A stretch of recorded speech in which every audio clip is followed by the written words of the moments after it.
Hey guys, it's Misty from the Book Rat, and I know I just had a pretty big haul the other day, a really epic haul the other day, but I'm back with another one. So yes, I just got a ton of books the other day, and yes, they were all incredible, but when has that ever stopped me from buying more books? It hasn't. My mom and I decided to go shopping together the other day, and stopped by this sort of bargainy store, and they have a really great book section, which was not the reason I said I wanted to go in there, but it totally was. I don't think that I've ever come out of there without a book, and most of the time without many little handbasket full. It had been a while since I'd been in, and they'd changed up the stock, and I found some really good things. And I didn't pay more than $3 for any of these books, and with a couple exceptions, they're all hardcover, and some of them were even less than $3, so I mean, I really can't even fault myself, right? Say you agree. Be my enabler. The first book I spotted and was super geeked about is Amelia Ann is Dead and Gone by Kat Rosenfield. I have been wanting this, I have been coveting this, I've heard really fantastic things. I love the cover and the title, and especially the font. And I was just talking about typography with someone in the comments the other day, and how big an impact it can have, but in a really subtle way. So it's not something you necessarily outwardly notice, but it can make all the difference, and this one I think really does. I love it. I'm really excited about this one. It was down on the bottom and I almost didn't even spot it, and when I did it was just like, whew, little thrill of bargain shopping just tingled through me. A Temptation of Angels by Michelle Zink. I have not read anything by Michelle Zink, though I do have the Prophecy of the Sisters series, or at least I know I have 2 books. I don't know if I have the third. I believe there's a third. But I am just kind of half in love with this cover and have heard good things about it. I've heard, not good things too, but for the price I was willing to risk it and hope that it will win me over. And the other ones that I've bought, because I've got a lot of her books that I keep buying as little bargains and cover appeal, and I haven't touched them, so I need to have like a binge, I think, of Michelle Zink books. The Catastrophic History of You and Me by Jess Rothenberg. I hadn't heard too terribly much about this, other than that it was good. Most of the buzz that I heard about it was really positive, but it just sounded really interesting, and I love the cover and the title. Again, I am a sucker for a good title. It's a sort of after-death story, so it is contemporary, but it's also a little bit sci-fi, and I'm just kind of intrigued to see, how it's going to play out, so figured why not. Guilt by Katherine Longshore. This is historical and kind of political intrigue during the reign of King Henry VIII, so I thought it sounded really interesting, and every now and then I crave really good historical intrigue. And as much as this cover can be kind of off-putting because you're sort of just looking straight up her nose, I also find it a really intriguing cover. It's odd, and I'm not sure what it has to say about the story, but it just makes me curious. And I actually had this cover and the updated cover on Friday Face Off not that long ago, so I'll link to that. You can check them out and decide which one you like better, but I think the covers are really interesting for the series, and both were very different, but mostly it's just one I've been wanting for a while because I do occasionally crave that historical intrigue, so I figured you should definitely pick it up. Rosebush by Michelle Jaffe. I had actually not heard of this one at all, though I did recognize the author's name. I'm not gonna lie, this was a bit of a cover buy. I just really like the cover. I've talked before about how I am a sucker for sort of scroll work and thorns and things like that, so it just kind of needed to be with me. They had other editions there too, like this same book but with other covers. And when I came home and added this to Goodreads, I noticed that it's had a lot of covers, which sometimes means that the book is not selling as well as the company would like, so they keep reissuing it with new covers.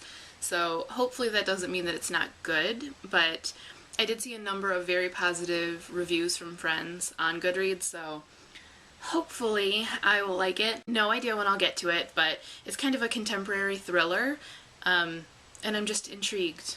I'm intrigued. Chopsticks by Jessica Anthony and Rodrigo Corral. This is one that's been on my wish list for some time because I'm really curious to see how it's all going to play out. First of all, I love the cover. I love the big size. The cover is very romanceful and contemporary and not something I would generally reach for, but there are these little quirks to it that make it work for me and that make me want it. So I do love this design of it. I love the striped shirt, the sort of breeziness, and I love the way they've done the title and the scroll work there. This is kind of sort of a graphic novel, sort of a sequential art book.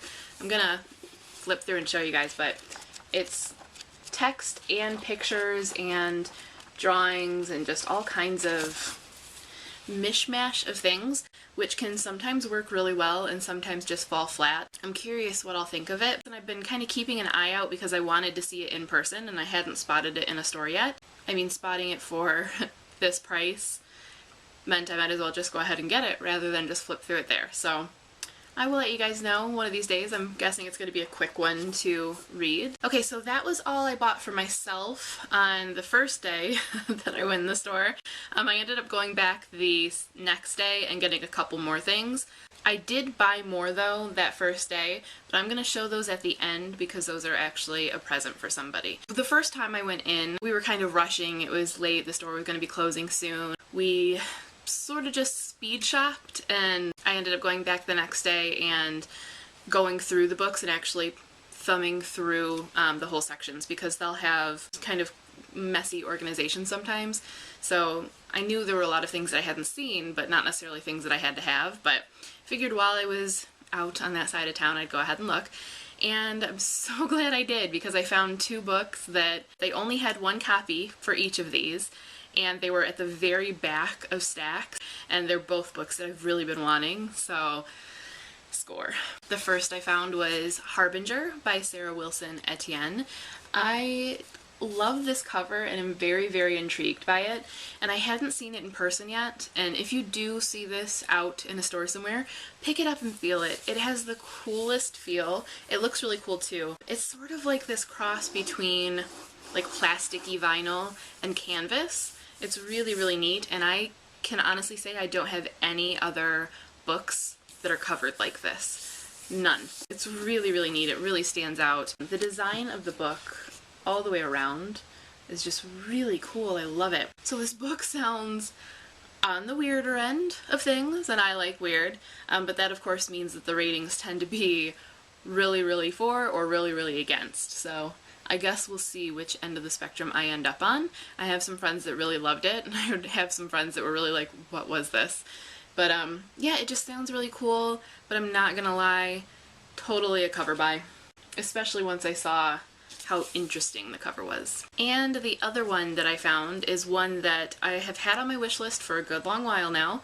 I read an arc of it pretty well before it came out, but the arc was borrowed from my friend Alexis, and so I didn't feel any rush necessarily to buy the book right away, but I was tempted. Like, I almost pre-ordered it.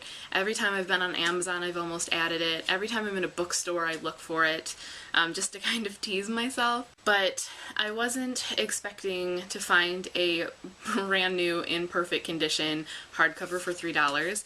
I got this cheaper than I would have gotten it had I bought it used. And I'm so, so geeked. It's The Space Between by Brenna Yovanoff. If you have not heard me talk about Brenna before, I am fairly well obsessed with her style, her writing. I adore her books. They're all standalones and they are all very solid.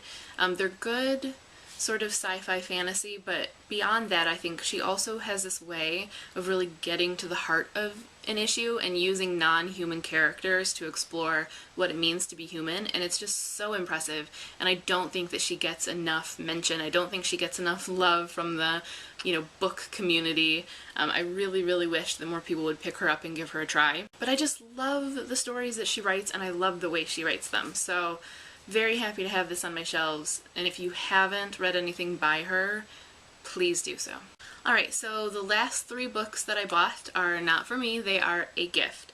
So at this point, if your name is Elizabeth Anderson, you need to turn off the video. Just look away, Liz. Spoilers. So, I know that Liz's birthday is coming up, but I figured I would go ahead and look around while I was at Ollie's and see if I could find something for her. And I definitely did. So I got her a few books that I am super excited about. Along with my copy, I got Liz a copy of Amelia Ann is Dead and Gone. So who knows, maybe we'll read it together, but I know I really wanted to read it, and I knew it was on her to-read list, but I checked through Goodreads and she didn't own it, or at least she didn't have it listed as owned, so I went ahead and picked that up. And then I got her two very different books that I have read and really liked. So I got her Babe and Boyland by Jody Gurman. I really liked this one. It was super fun, and it's rare for me to love contemporary, and I thought that Liz should read it too. And then I also got her one that was more sort of challenging like for me. I liked it, but it was very strange, and I'm curious to see how other people react to it, and that is Chalice by Robin McKinley. This has one of my favorite covers ever. I absolutely adore it. I really do. I did a video review of this one, so I'll link that. You can check that out. But it was a really odd book, and my reaction to it was a little like on the fence, but in hindsight I think I've liked it more and more. But it's a strange book, and I think that, you know, Liz might appreciate that and might kind of feel the same way as I did. Liz, I hope you're not watching, but if you are, happy birthday. So that was all I got for this book haul, and that's two very big book hauls in a matter of a few days. I know I do have a couple things coming from publishers, so yes, there will be another book haul fairly soon down the road, but I have got plenty to keep me occupied for now. Let me know what you think of the books in the comments, if you've read them or want to read them, or anything cool that you've gotten recently. If you've done a book haul recently and you want me to check it out, leave it as a video response so I can find it. And that is all for me. Until next time, happy reading! Whew. I'm so ridiculous.